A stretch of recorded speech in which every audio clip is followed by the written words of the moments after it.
Hi everyone, welcome back to the channel. Today we're going to talk about Percy Jackson episode 7, the penultimate episode of the season. So yeah, this is going to contain full spoilers for the season so far and full spoilers for the books and everything. So yeah, let's go ahead and talk about it. With that being said, make sure you hit the like button, subscribe to the channel if you haven't done so already, and if you're interested in reactions to the episodes of Percy Jackson, make sure you check out my Patreon. The link is in the description below. So yeah, let's begin. All right, so unfortunately, this episode continues the downward slide. Last episode wasn't great. This episode is better than last episode, definitely by quite a bit, but it's not great. We finally get to go to Hades, which I thought was like, okay, cool. I was ready for the Hades stuff because I really like the way in which the Percy Jackson series, interprets Hades. I think it's more close to what the actual Greeks thought, and how they felt, because like over time he's just been lumped in with like Christian stuff, and people think he's the devil and think the underworld is hell and that kind of stuff.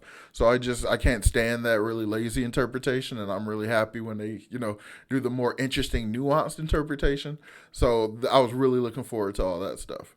But the episode starts off with what feels like the biggest rug pull in the world for me, because what has to be my favorite scene, my favorite little vignette from the first book, is when they run into the mattress emporium and they go meet Procrustes, the guy named Krusties, who basically murders travelers and stuff like that. He traps people in these special beds, and they always fit. If you're too tall, then they'll chop off whatever hangs off the end of the bed on either side.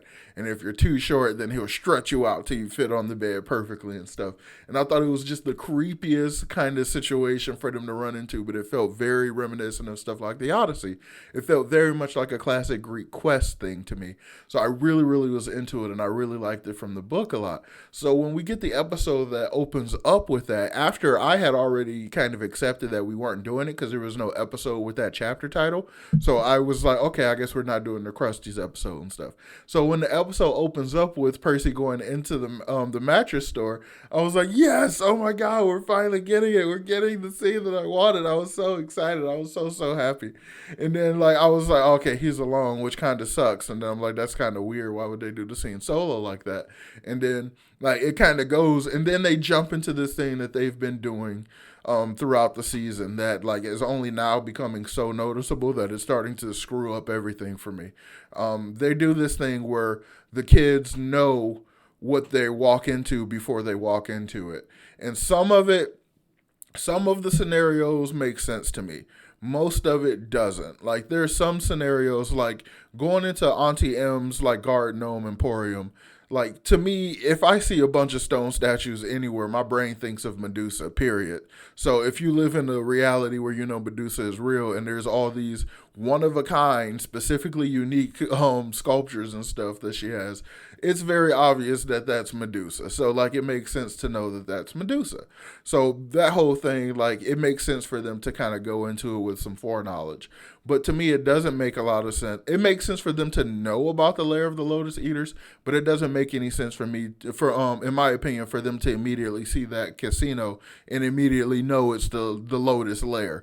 Like there's no reason they should have known. There's no hints or anything about it. Just like in the books, they stumble upon it and it's random, and then they have to kind of use context clues to realize what's going on.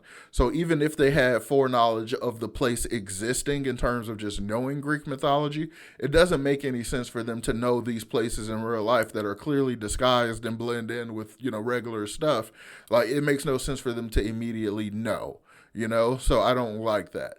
In the same way, they run into Ares, and like Annabeth immediately knows he's Ares and stuff. There's no reason for them to immediately know he's Ares, and the fact that they don't do the glowing fire eyes is like them getting rid of a way in which they could have made the scene and stuff work a lot better.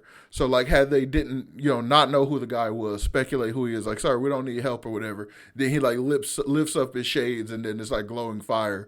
And then Annabeth like, oh, Ares. Like that would have made a whole lot more sense than them just, oh, it's Ares. Like it's so weird. So Percy going into Krusty's mattress store and immediately knowing that he's Krusty, like, is really weird to me. Because even in terms of people like who are huge Greek mythology nerds like me and various other people and stuff on the internet and stuff, Procrustes is a fairly obscure myth. It's not really well known. It's not one of the big ones or popular ones that ever gets any kind of, recognition out there. So there's no real reason why Percy would have any idea as to who that person is, because we've been shown before that he's not, hyper versed on all the mythology stuff, even though he should, given as good as he was in, Mr. Brunner's class.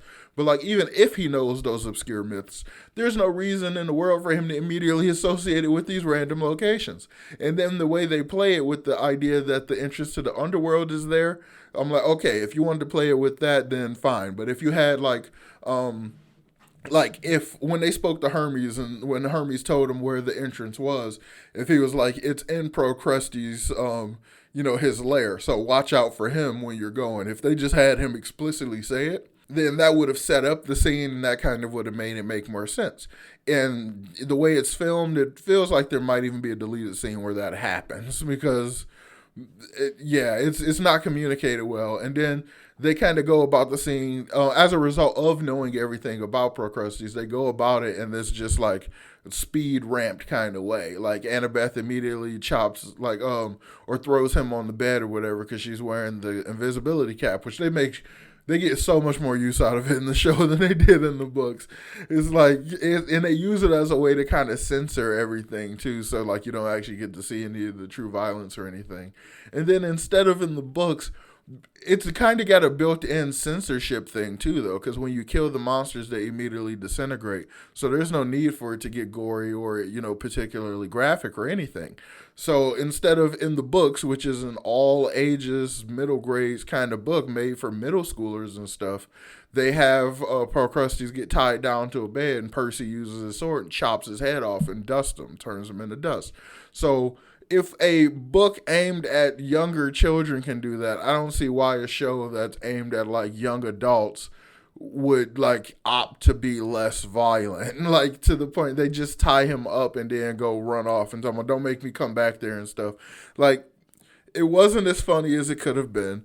It is an unnecessary change from the book and it's just not great. So I don't like that at all. Like, I just don't like it at all.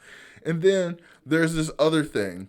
When they get to the underworld, you get to the point where, like, we're still stuck in this place of having to compare it to the books. I mean, to the movies. Like, so the movie reinterprets the going to Hades thing in this interesting, kind of more reminiscent of common pop culture depictions kind of way. So Chiron has his hood and stuff. Not Chiron. Charon has his hood and everything. He's the classic boatman. And then they go across the river Styx, which was a really cool interpretation of it. But like the underworld looked straight up like hell and stuff like that, which wasn't great. But it was a very much more common pop culture interpretation of everything. So it was changed enough from the book that they could have directly adapted the book and avoided any comparison to the movie. So I find it very weird that they decide to do this in such a way that forces it to be compared to the movie. So the entire interaction with Karen, like, it's weird because the book did it so unique and so fun, and it showcased all these different traits of our characters and stuff that made it a lot more fun. Like in the books, Sharon is this guy in the suit. He's just this like New York kind of cliche Italian-ish type guy. Like, that was the impression I got. Like one of those cliche kind of people or whatever. He loves his suits and stuff. Very cliche New York, like suit loving and like fancy Italian suits and blah, blah, blah. And like he's complaining about his job and stuff. Very much like probably being a doorman or front desk person at the Empire State Building kind of thing. Like it's very much like a lot of that cliche media depiction kind of energy he had. But instead of like the cliches being boring, it was fascinating because you're applying this very modern media kind of cliche on this ancient Greek, creature that's almost monstrous. So it's a fascinating juxtaposition and it's a lot of fun. So to then just like not do that and just have it be a hooded guy is just so boring. Like, it's just so boring. It's boring. It's kind of close to like the actual myth of it or whatever. Like they see people on the banks of the Styx and stuff, and he's taking travelers across and everything. I'm like, while that's kind of accurate, it's like not the cool, fun, usurping and change of expectations that we get from the book. And it's weird because Riordan is involved, so why would he make it less unique? So I don't appreciate it at all. But the underworld itself looked pretty cool. Like, it has that whole thing of being the upside down Olympus. So it's got a lot of, upside down architecture feel to it and stuff like that. And I really like that. I thought that was kind of cool. It shows that it basically kind of has a sky, even though not, it's more like a cavern with clouds at the top of the cavern than, anything else.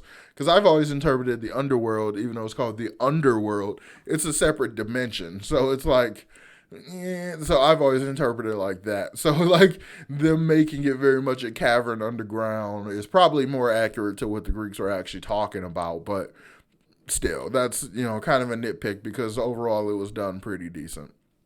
But when we get to actually meet Hades, though, this was kind of okay. We kind of start off with subverting the expectation. Because, well, not really. Because we subvert it in a different way. So in the books, Hades is far more of kind of an emo kind of person. He's more of a internet sad boy, I guess I would say. Like, it's kind of more of that energy. He's constantly like picked on and betrayed by his younger siblings and stuff, and he's banished from Olympus. That's why he's always hanging out in the underworld and stuff. And he kind of resents them and like doesn't like them and stuff as a result. But he's not vicious. He's not malicious, and he doesn't even harbor a great deal of malice from being rejected by them and stuff. So he just kind of does his own thing and is just hanging out. So we get this reinterpretation of that entire idea that kind of goes in with this new theme that they've added through the entire show, and that the Greeks, are a very dysfunctional family. Their entire pantheon is just an incredibly dysfunctional family. So it's this idea of Hades, like, I don't want to deal with any of that nonsense. That's why I hang out down here and stuff. I don't even want to hang out with my brothers or nothing because they're all so dramatic and whatever. So while that interpretation is interesting and can be a lot of fun played with, it's just kind of boring, and it kind of destroys the entire idea of him being a part of the plot. I mean, he's not a part of the plot in the books, and there was no real reason to even make it seem like he was. But it just kind of throws everything off a little bit for me. But I still think it's a lot better than what the movies did, and having Hades being the actual bad guy and stuff like that. And they didn't have Persephone, which makes sense because it's the summer and there's no reason she should be in the underworld in the summer. So like that was really cool. And we finally actually get the Helm of Darkness thing. His helm was stolen, so like they gotta go get his helm. And like it's a side quest thing, and we find out it's that whole thing. So I thought that was cool, the fact that we got that. We got the winged shoes trying to take them into Tartarus. We got that immediately.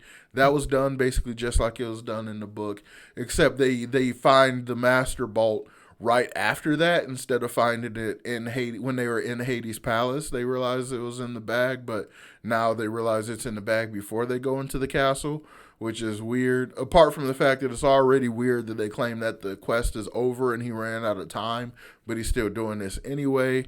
And like we get the golden statue petrification thing of his mom, which was kind of cool. And then we kind of also get the thing from the book where it's like they have to take off. They can't just go, and they have to actually basically bail out, and they have to leave. And we basically in the episode setting up that fight on the beach with Ares, because Ares is clearly the traitor and the betrayer and all this stuff.